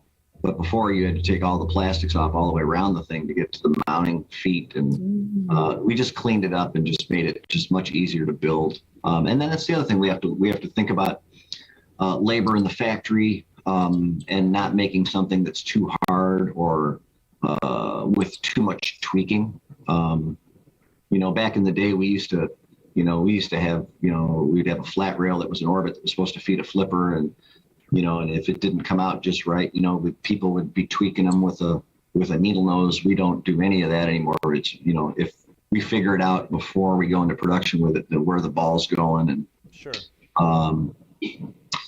And then back in the day, plates that put all the little dink marks on the playfield for those rails and all the parts on the game used to be laid out by a person off of a drawing. And now it comes off the computer, and it's just, you're eliminating layers until you've got all your spotting holes, and then you just transfer that to a piece of steel. You just send a file, and NC punches all those little holes, and we just put pins in them, and they go in the press. It's definitely a lot easier a process today, and it's a lot cleaner, and it's a lot more accurate than it used to be. I think you and I could do an entire show or conversation between the difference of assembling pinball machines in the 90s versus now. And maybe that is something I'll need to sit down with you when I come to Chicago, and we can have that whole conversation, and I can record it for posterity. So we'll leave that there, because that's extraordinarily fascinating, and I want to hear the rest of that. Okay. But the chat is now exploding with questions. I don't know how many are worth reading. Oh, yeah. Yeah, I'm copying some. So one of the questions we have in the chat is... Okay, this is just a random side tangent question, but it's funny. From Insanity Fall says, John, why does the right ramp return on Tron feel so good that I want to cry sometimes? The right is that the side? Is that the side shot? Yeah. Yeah. It's really rewarding when you hit that, and it does kind of make on a guy anyway. It makes the hair go up on the back of my neck when Almost every shot. I can relate, but I don't know what makes it so great, other than it's a nice smooth shot. It's the magic of pinball. And it sets you up for Cora. So then you're set up for Cora right after that. So maybe that's what it is. Awesome. Another question we had a little bit earlier on from Jay Godin was, in a broad sense, with Keith Elwin joining on the team and lots of different designers at Stern, do you guys ever bounce ideas off each other when talking about design elements? Not for really, particular titles. So much. Brian is off-site, so other than we went out to a dinner with all the designers a few weeks ago, and I actually got to sit and actually chat with Brian for the first time since he came on board. I've seen him in passing and talk a little bit and say hi, but I actually got to spend some time with him. But he's not here very often. He's working remotely, and then even when COVID started, I was working remotely a lot. I've been here for the past several months, but at least 4 out of 5 days a week. And then I see Keith in passing all the time. But if we see something that's broken or we see something that looks funny, we'll shoot something back and forth. Keith teases me about borging the player. If for those of you that don't know what that is, it's when you're playing Metallic and the ball bounces, and you get the 5-lane bottom, and the ball bounces off the little wire form rail in between the 2 return lanes, and then it bounces out. They call that getting bored. So he teases me about that a little bit, from time to time and stuff. But Keith is great. He's made some really nice games since he's come aboard, and he loves pinball. He's the real deal. So we're looking forward to seeing a lot of new cool, even more cooler, more cool stuff coming from Keith. So it's been great. And then, George, George will step in and work on a game at any time. Even though he's director and running engineering, he still loves to create. But yeah, just our whole group, all of our guys, our mechanical engineers. We've got a lot of young people. We've got Tim, we've got Raymond, we've got Elliot, and we've got Harrison, and there's just a lot of young guys. And it wasn't too long ago that I was the young guy. I had Steve was one of the designers, and John Trudeau was a designer, and I was the young guy. And now I'm the old guy. In just like a couple of years, this has happened. So well, you could use the time travel machine you just built. And, right. I can't get in that little opening though. Ask Elliot to make you a bigger one. He can do it. Oh yeah. Elliot, get to work. Yeah, well, we have great folks and just great staff here. Even the people in our factory, there's so many people here and so many friendships. It's a great place to be. It's awesome. We got it a few different times, but a lot of people are asking who actually came up with the hoot again phrase for the shoot again, but it's hoot again because the owl. I know it wasn't me. Was it Ed? No, it wasn't you. You were supposed to take credit. Was it Wason? It wasn't Wason. No. It might have been Michael. Too. I was gonna say maybe it was the artist. I might have read something about that. Mm-hmm. Michael. Hello. Nice. Because we said I want an owl down here, and these are the eye centers. If you need to change the eye centers, let me know. And then it said shoot again, and he must have just crossed off the S and said, yeah, hoot. That's funny. I think it was Michael. I'll have to find out. I think so. And then we ran with it. We ran with it instantly. It was funny. Yeah. Oh, does the owl have a name? The owl needs a name. The owl doesn't have a name. I don't know if I think you need to name the owl on our show right now. What's the owl's name? Well, it would be Felix. If we get it wrong, if there is a real name, like some Rush trivia, we'll get. Yeah, someone's gonna come up with maybe it soon. Rush has an owl name. It's on the Fly By Night album. Yes. So it's the Fly By Night Well, album. I don't know that he has a name. I don't think so. I don't think y'all aren't going to learn anything, but this is a pretty simple question, right? Will there be a topper for this game? People love toppers. Oh, yes, there will. Okay, there you go. That's all you're getting. Yeah, Elliot and I sat and banged our heads together a few times, and I had this. I've been working on it for a while. I had it in my office, and I was like adding features to it and tinkering with it. And go, hey, what do you think of this? What do you think of this? What do you think of this? And a few of those ideas stuck, and then we went to work on it. It's beautiful. And I guess by now, since the game's released and everything, it's interactive. It's interactive with the game. Cool. And I think that's key too. It's cool to have a topper in your game, and it's cool to see something even moving up there. Like the Munsters topper was fun. We took the cuckoo clock that was in the game and put it on top of the game. And I really liked the Munsters topper. That was kind of aggressive. And then this one's crazy. This one's really, really cool. When you see it, you're gonna have to have it. And for you people with 7-foot ceilings, I feel sorry for you. You just got to cut a hole for it, you know. I know you gotta take some tiles out or something. But our topper is very pretty. It's very nice. It's very, very fitting with the package. Excellent. That's awesome. Did you do all the coding for the Black Knight, Tim? For the topper, you mean? Yeah. The Black Knight, himself. Right. Yeah, I did. Oh yeah, he's so cool. Yeah, I worked with Mike Kizavat on it. We both worked on it. Cool. That's a good one. I'm not much of a topper guy, but man, that's a good one. Yeah, that is a really nice topper. People seem to like those all the toppers I think we've done recently, but people really like that one. Yeah. Mm-hmm. Yeah. Definitely. People have bought that topper without owning the game. I learned, which is like just to have. That's pretty cool. It doesn't even work. Just to have it. Yeah. You could put it in like a haunted house setting, you know, or like on your front door entrance. It only runs on a spike system. You need a pinball machine. Yeah. You need Black Knight code, you know. So. Awesome. Oh, another question we got in was, are there any Easter eggs in the game that y'all are willing to tell us about that we don't have to discover ourselves? No, I want like, you to just, if there are Easter eggs, I would like, it's not fun for me to tell you. Come on, you gotta find them. You gotta find them. But what if we're not good enough to ever find them ourselves? We still want to know what they are.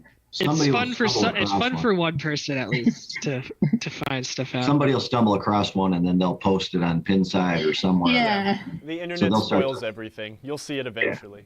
Yeah. Another one is just for both of y'all. Name your favorite Rush albums and then your favorite Rush songs. Oh. I know it's probably hard, That's right? impossible. There's no way. Go ahead. You first, Tim. Current favorite. How about that? I'm gonna go really easy with Moving Pictures. Favorite album. Favorite song that changes like every day. Today it's Subdivisions, which is on Signals. It's on a different album, but whatever. Nice. Oh. I love Farewell to Kings. I love Moving Pictures. I love Fly by Night. I love Hemispheres. They're all my favorite. I can't say. I think if I had to pick like what was the best written album with music, I would almost want to say Signals.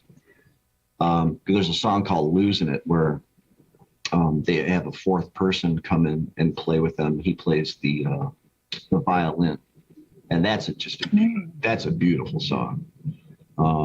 Just amazing. In the R30 concert, was it R30 or R40, Tim, where they had the guy, he was the brother of the very, very small guy from Game of Thrones. It's his brother. Do you remember all that? I can't remember. I can't even remember what his name is, but he came out and You're played. talking about Peter Dinklage? Yes. And his brother? His brother was one of the two violin players that went on tour and played Losing It. I can't remember what tour. Oh, he was so good. And he was so into it. He said he heard the song when it was released, and he said he was playing it like 3 days later. Well, and then I guess they're also from Canada, so they somehow met the Rush band, and then he ended up going on tour on some of their tour dates with them. Which had to be R30 then, because R40. Well, I think it was R30. Yeah, I'm pretty sure it was. Are these live concerts? I mean, is that like the R30? Explain to me. Yeah, it's in the R30 in the R30 concert. Mm-hmm. So the 30-year anniversary of Rush, they did a 30-year tour themed R30. Okay. The 40-year anniversary, they actually did this Blu-ray giant box set of a bunch of tours they did. So you got footage from R30, you got footage from the Time Machine tour, you got a footage from a bunch. It was like a 6 Blu-ray set. It was huge. So like Rush, of course, I mean, I know Rush is not a jam band. I get your question. But like in the terms of like, do Rush fans like you, John? I mean, do you very much enjoy listening to live renditions of a lot of these songs? Oh yeah. Just watching Neil play the drums and watching Getty go back from singing to the bass to the keyboards. They're amazing to watch. Have you seen them live? Oh yeah. My first concert was Rush. Oh yeah, that's right. Little Borg. I got tickets, and I went up to Alpine Valley in Wisconsin with my buddies, and we drove up there in a 1974 Pinto and saw that concert. I think it was on the 4th of July. Nice. Joe Perry was the warm-up band for Rush that night. And he had some feedback going on when he started a show. The guitar just started feeding back, Mike started feeding back or something. And then he just smashed his guitar on the ground and they went off stage. They had technical difficulties. Didn't even get to see him play. And I was looking forward to that too. I'm like, wow, I'm going to see the guitar player from Aerosmith's band and I'm going to see Rush tonight. And it's going to be great. And then Perry went off stage, he cussing and yelling. Oh my God. Rush was fabulous though. Oh, they were so good. So that was my first concert. That's awesome. Rush. Mm-hmm. That just makes That's this even awesome. more special. There's so many people in the chat that are just like talking. It's like, I am so excited to get my Ellie. I cannot wait to play this. Like, there's a lot of people in here that are extraordinarily excited to get their new games. Yes. Do you have a Rush tattoo, John? No, I have no tattoos. But if you were to have tattoos, I would definitely you'd get a Rush one. I would get this Rush. Oh, yeah, there you go. I would get across your that. neck, just real hardcore, you know? Oh, yeah. I was thinking like lower back. Yeah. Just get it laser cut. Right. A young man sent me a tattoo of his arm. He had a tattoo from his elbow all the way up to the top of his shoulder that was Sparky in the electric chair. And really, really well done. Let's go. You know, and he took 3 pictures of it, and then it was all just black. It was all black ink, but up on the top of his shoulder here, he had the Metallica, the 4Ms in red, and that was the only thing that had color. Wow. It was beautiful, and I'm like, wow. I go, that's aggressive. And he goes, oh, I love this thing. He goes, when I saw this piece of art, he goes, I just had to do it. One of our guys, his name is Kenny. He runs our wood shop, and he saw the sketch that Donnie had made for Jackie on Aerosmith, the little character on top of the toy box. And he tattooed that original sketch, because the original sketch had Jackie's head sitting up there on the spring, and there was a bunch of toys that were like sticking out. There's a skateboard, there was a bicycle wheel, and there's a bunch of stuff that caused a lot of ball traps. So that was all eliminated when we sculpted it. But Kenny got the tattoo of Jackie on his calf, and it's pretty good size. It's about yay big. So he asked me, he goes, do you think Donnie would mind if I tattooed this on my leg? Sure, he'd be honored. I'm going, yeah. I go, I'm sure he'll be tickled to death. I go, I'll write him and ask him. And I go, hey, do you mind if my buddy Kenny tattoos Jackie on his leg? And he goes, yeah. Send me a picture of it when it's done. For sure. That's awesome. Oh, that's awesome. Oh, so one question. So this is in the premium and LE video. When you see the ball go down through the pop bumpers, you hear the drumming, Neil's drums. Is that a sound effect that is put into the game when you actually hit those pop bumpers, or is it just the kind of background music of the promo? What someone was asking. Excited. There are sound effects. Are there drum hit sound effects, I guess, is a quicker way to ask that. There are now in the game. There are drum sound effects in the pop bumpers. That's awesome. I know the video, because it's not always the audio is separate, right? So it could be exactly. But there's some streams of it that have been streamed, I know, so you can hear it. And we did a stream from Jack's studio. I mean, we've made some audio adjustments since then, but you could hear a lot of the sound effects. Oh, cool. That's awesome that you guys are always growing it. Look, everyone say hi to Michael Bernard. He's in the Facebook chat. Hello, we love your art. It's beautiful. Great work. It's awesome. It rules. And we wanted to verify that Michael Bernard was the person who came up with Hoot Again. Hoot Again. If that's you, let us know. All right. We have one last giveaway. I guess everyone's ready for this. Yep, Rebel Dog's ready, wants to win the signed translite by the team for Rush. So I'm going to drop that in the chat. And while I set that up, a question about rules from Dent to you and Tim. Is there any way to advance the clock except 15-minute intervals on the ramps and lit shots? Yeah, so I saw that one. In the working man mode, you advance the 9 to 5 work day, because that's the theme of the song. So when you're in working man mode, that's where it advances by 15 minutes. There's a separate, that's the layer above. So there's a separate layer to the rule set when you're not in working man. It still happens to be working man, and it's just a different part of the UI. Just hitting the pop bumpers advances 1 minute per hit to start, but those increase to 2 minutes up to 5 minutes per pop bumper hit. And it doesn't start at 9 a.m. It starts at whatever we said. I think we set it to 1 p.m. to midnight now. I mean, that's sort of an adjustment for the difficulty that we've played around with. So you reach headlong flight at an appropriate time in your game after you've played at least 1 or 2 multi-balls, and maybe when you play a third one, you'll have a chance to bring it in. So that's the point of the game. It's supposed to show up. That's awesome. What version number is the code at? My favorite question. I think, know you love that question. Does it matter? Yeah. I know. Well, I know, right? Because everything is auto-updating now anyways. Just connect your game through the Insider Connector, right? And it's just auto-updates. Yeah, in my game here, it has like a wacky code number. I think the ones that shipped were either like 8.4 or 8.5, and there's Kyle's going to go check.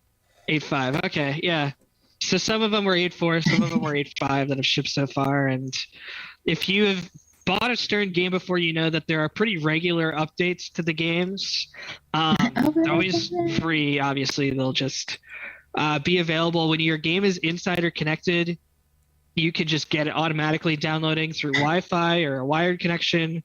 If you don't want to do it that way, you can always get it on a USB stick or an SD card and just plug it into the game, and you get an update. And we continue to update the games. You know, we've talked about adding more wizard modes and stuff, but your play field will work and be great. You'll get more and more updates. The game will get better and better every time. Awesome. Very nice to wake up in the morning and know that your code is updated overnight all by itself for you. It's like magic. Beautiful, right? The laptop and the stick, and It's like magic. it's really nice. But George and his people did a great job on that whole project. Just amazing. Awesome. All right. Well, let's spin this wheel to see who gets to win the signed Rush Translate. That's a lot of names. It's over here, right? Other side. Oh, no, opposite. Okay. I know. There it is. Wheel of Fortune! Heather St. James. So congratulations, Heather. If you are in the chat, let us know. And send us your shipping address to marcotv@marcopinball.com. Congratulations, Heather James. Congratulations, Good Heather. job. Heather St. James, I'm sorry. Okay, I've got one more question in closing. Both of you guys, what is your favorite pinball game from the 70 years that we've been flipping balls that neither of you guys have put your hands on? Neither of you guys have worked on it, so that doesn't count. What is your favorite or 1 or 2 favorite games? Black Knight 2000 is one game. Wasn't a super strong software game, but I love that layout. It's just so cool to look at, and the lights are great, and that giant upper play field is just so much fun to shoot. That's one of my games that I really like. It's an old one. Go ahead, Tim. Shoot. The Walking Dead. Yeah? All right. Oh, that game's so hard. That's awesome. That's the fun of it. That's a game Tim's that such I a pro. never enjoyed playing until someone taught me how to play the game and kind of told me some of the rules. Yes, it's very important to know the rules. Sometimes, that's the thing though, is like a brilliant rule set can really change your opinion on something when it's presented to you the right way. I think I was always just kind of turned off by it because it was like, dude, that's just gross. I don't want to play that. But then someone taught me what I needed to do, and I was like, okay, I really like the challenge here. No offense, John, I'm sorry, but That's all right. I really enjoy playing that game now. I love those really long ramps and the way, I don't know, it's really good. Yeah, I love Whirlwind, Pat's Whirlwind. I'm trying to think of a third one. I love Keith's Godzilla. Yeah. Let's see, what else is there? Flight 2000, Stern. That's a great game. Love that game. Nice. I used to play that game with my buddy in the arcade, and you'd have a really, really good ball in that bonus count after you drain. It's going, and my buddy's like, he's like going, oh, it hurts, Borgie, doesn't it? Hurts. Oh, those are the points. Geez, we could probably walk out for a little while and come back, you know. And, I love. I have an old Stern Meteor, and I have that thing cranked up pretty hard. But there's nothing more satisfying than getting all 3 rockets full, right? Full bonus and having the full multiplier. It just takes like a minute and a half for that thing to count down your entire bonus. You're just sitting there, all right. Yes. It feels so good. Nothing like a bonus countdown. I love that. Yeah. That's cool. Awesome. Come on, Tim, one more. Yeah. One more. One more great game. I gotta be honest. I love games that are fast and have multi-ball and have add-a-ball and have a lot of multi-balls to them. So, I'm not gonna say anything from the 90s or earlier than that for sure, even though that's what people are gonna want me to say when you ask that question. But for me, since I started playing, 8 years ago or 9 years ago, I always thought the Stern games were the best, and I find them the most fun because there's no bigger thrill than like threading one ball through another ball in multi-ball to make your shots after you can kind of see it all on the play field. One ball pinball action, it's not enough for me anymore. Like, really? I love those games like Meteor, but the real fun is in multi-ball. So like when you're playing in a tournament and you get to like a classic, like in a classic bank, you kind of roll your eyes a little. I roll my eyes more when I play in a tournament and they put classics in there to like speed things up, because I'm like, multi-ball is so much fun. I don't know, like multi-ball is the best. What were you gonna say, John? You had a geez, what was it? Were you gonna defend the old school? Another game. One of my favorite games. Joe Kamiko's Time Machine. Yes, that's a great game. I love that game. That ramp is a piece of art. Yeah, it's a hard shot, but it's so rewarding when you get that million point shot going. Yeah. Yeah. Absolutely. Really like that game. Really like that game a lot too. Great choice. Well, and in closing, then one more closing. A game that you have worked on before, then, like a Data East game. What is something that holds like a warm place in your heart? Something that you really are just enamored with, right? How it came out so good. How could I top this one? Tales from the Crypt. I really enjoyed playing Tales a lot, but I think my Star Wars was my first game. Mm-hmm. A Data East Star Wars, and that was very special to me just because it was my first game, and it, and the market was crazy back then. I made this game and I was a young guy. I was in my 20s,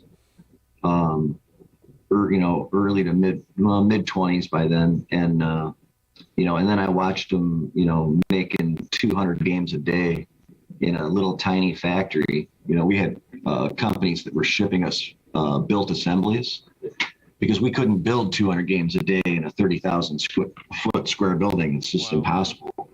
But trucks were coming in all day with built pop bumpers and built flippers and all the standards and stuff like that, and that factory was just humming. It was crazy. How many units did you sell? That was a 5-digit game, wasn't it? Almost 11,000, I think it was. Almost 11,000 Data Star Wars.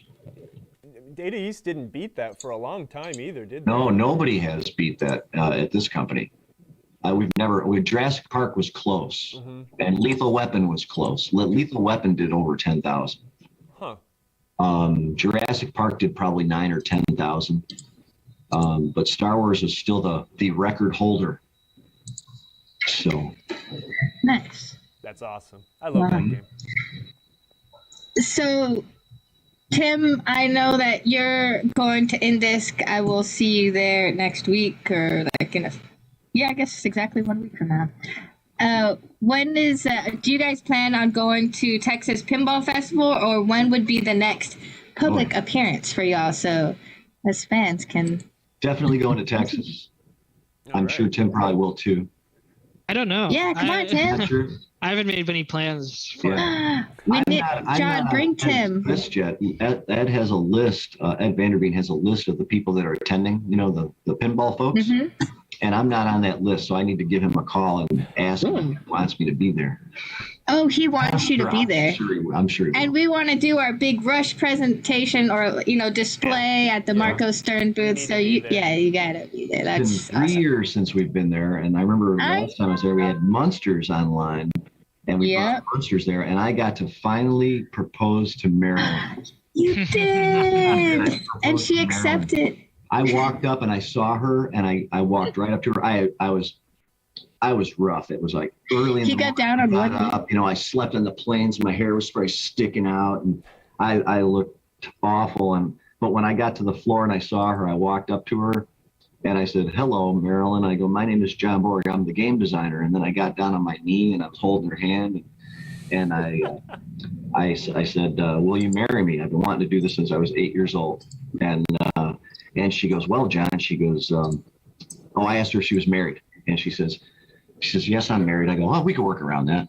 And then she says, "Do you like older women?" And I said, "Yes, I do. Yes, I do." And but I was pretty close. She didn't say yes though, because she is married. She's a married woman.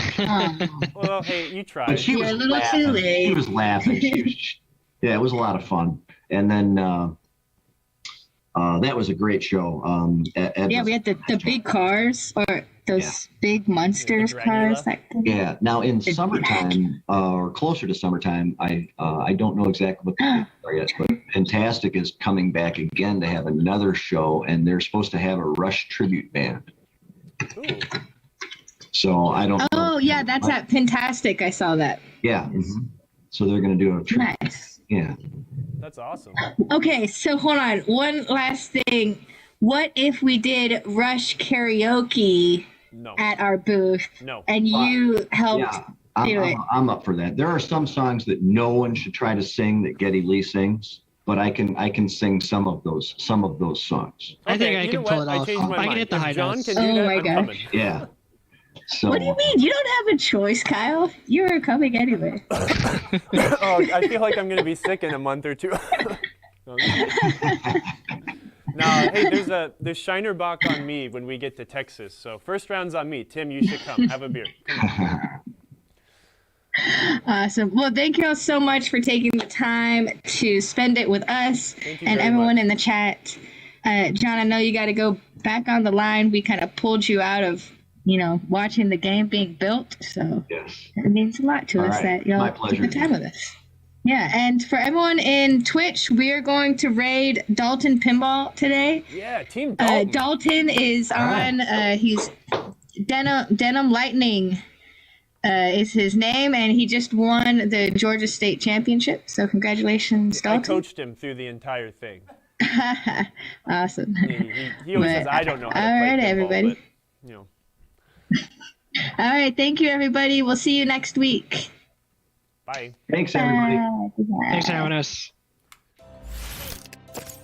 Awesome. Right now. There we go. Perfect. That was fun. Yeah.